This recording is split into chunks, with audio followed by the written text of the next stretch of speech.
Ini POC kita.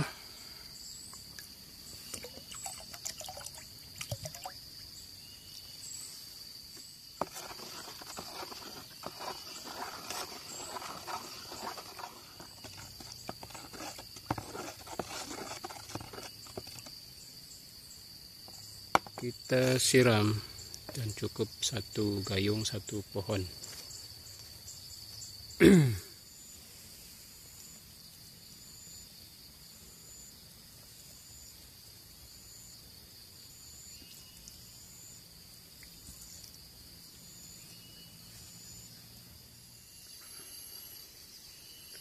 Tidak pernah saya semprot, tidak pernah saya aplikasikan macam-macam, hanya pakai ini POC.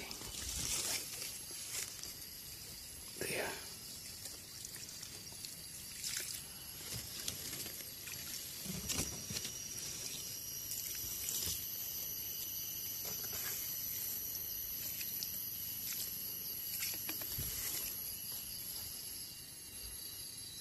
Teman-teman, durian kita memakai POC. Coba tuh rapat tuh tanamannya, ada pisang, ada ini, ada ini. Oke teman-teman, inilah hasil perawatan kita melalui aplikasi POC ya. Ini pohon alpukat mentega dari Bandar Lampung. Ini belum ada varietas. Nanti kalau buahnya bagus, saya akan branding sendiri ya, dengan nama sendiri ya, supaya nanti mempunyai nilai jual yang tinggi ya teman-teman. Nanti kita akan sharing pentingnya branding ya dalam satu pemasaran.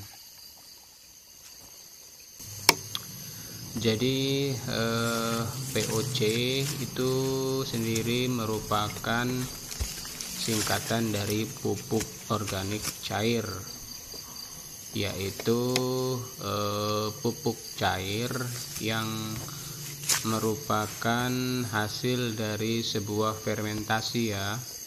Jadi POC saya ini mempunyai komposisi yang terdiri dari pisang, kulit pisang, kemudian telur, kemudian juga air kelapa, kemudian gula aren, dan yang terakhir itu adalah PM4. Nah, caranya itu sudah saya buatkan videonya khusus ya teman-teman. Tinggal dicari saja dengan judul cara membuat POC. Nah, di sini saya akan menjelaskan sedikit tentang kelebihan dari POC itu sendiri ya teman-teman. Nah, untuk alasan pribadi saya menggunakan POC ini seperti yang sudah teman-teman ketahui, prinsip saya dalam berkebun ini adalah menggunakan cara yang paling mudah dan yang paling murah. Sehingga dari sekian banyak alternatif pupuk yang ada di pasaran, kemudian menyesuaikan dengan kemampuan saya, sehingga saya menyimpulkan ya POC inilah yang paling pas untuk saya dan juga untuk tanaman yang saya rawat teman-teman. Jadi menurut saya POC ini memiliki kelebihan. Yang pertama itu murah. Kenapa murah? Karena kalau kita bandingkan dengan pupuk yang lain, entah itu kimia ataupun pupuk organik, POC ini jauh lebih murah teman-teman. Saya sendiri untuk membuat satu botol POC ini itu tidak lebih dari Rp10.000, jauh dibandingkan dengan kalau kita beli pupuk kimia ataupun pupuk-pupuk yang lain teman-teman. Yang kedua, menurut saya POC ini fleksibel, dalam arti bisa kita aplikasikan untuk tanah bisa juga kita semprot teman-teman. Jadi tergantung selera kita, mau kita semprot ke tanaman atau langsung kita kocor ke tanah teman-teman.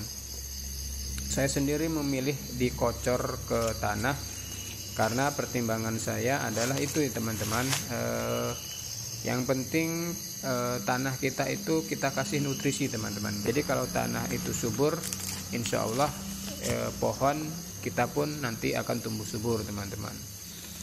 Yang ketiga, kelebihan dari POC ini menurut saya tidak ada efek samping ya teman-teman, atau tidak ada istilah OD atau overdosis. Berbeda dengan kalau kita memakai pupuk kimia. Hanya saja yang perlu diperhatikan untuk pemakaian POC ini adalah pH-nya ya teman-teman. POC ini pH-nya asam.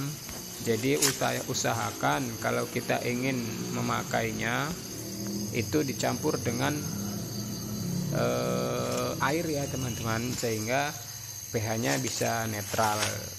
Terakhir yang saya suka dari POC ini itu kita bisa menentukan kandungan ataupun unsur hara yang kita inginkan untuk tanaman. Jadi POC yang saya buat ini memiliki kandungan lebih lengkap daripada NPK teman-teman. Jadi tanaman itu standarnya kebutuhan yang harus dipenuhi adalah unsur N, unsur P, dan unsur K. Akan tetapi ketika kita menggunakan pupuk POC ini itu kandungannya lebih lengkap dari NPK teman-teman. Terdapat kalsium, kemudian juga ada magnesium, ada asam amino, macam-macam ya teman-teman. Yang jelas POC ini secara kandungan nutrisi itu lebih lengkap daripada pupuk NPK biasa ya teman-teman. Itulah tadi sharing saya tentang alasan saya kenapa menggunakan POC. Kembali lagi itu menyesuaikan dengan kondisi tanah di lahan kita ya teman-teman. Jadi saya mengamati di lahan saya ini dan juga menyesuaikan dengan kemampuan saya, sehingga saya memilih untuk menggunakan POC sebagai pupuk yang saya gunakan di lahan ini ya teman-teman. Silahkan teman-teman menyesuaikan dengan kemampuan teman-teman dan juga kondisi lahan. Oke teman-teman, itu saja yang bisa saya share. Semoga ini menginspirasi dan tetap semangat berkebun. Salam dari Lampung, salam Pravokado.